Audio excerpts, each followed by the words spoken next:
to 90% of AI deployments are going to fail, not because you didn't have a smart person building your model or not because you didn't have the correct infrastructure. It's going to fail because what got built never got adopted or used.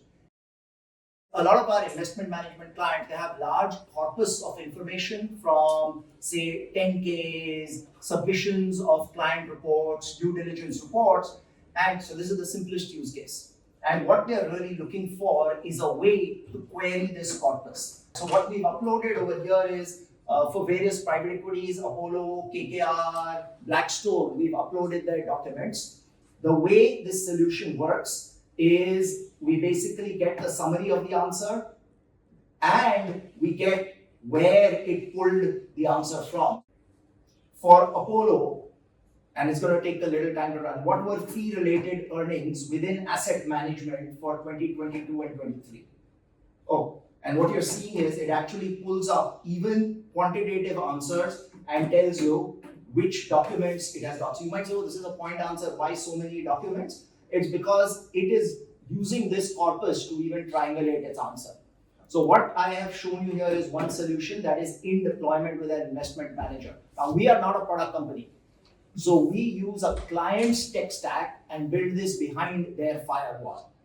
Typically, this was just query. There was another investment manager and their problem was they are responding to a lot of RFIs and DDQs. And they have a team sitting that's going over large amounts of previously responded answers and through tribal knowledge answering it.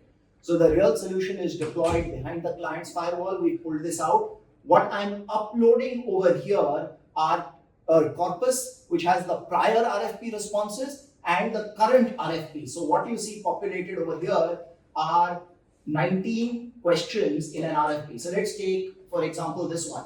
Could you provide Ace Wealth is a sanitized example. Could you provide a summary of Ace Wealth's line of business and their revenue driver? So this is scored as a 9 out of 10 quality. You're like, what is 9 out of 10? This is the answer that got generated.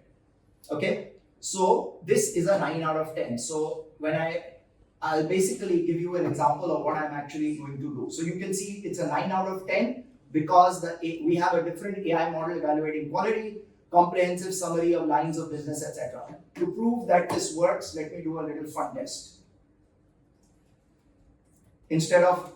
So we can edit the answer in line. I'm going to say, why do you want to know?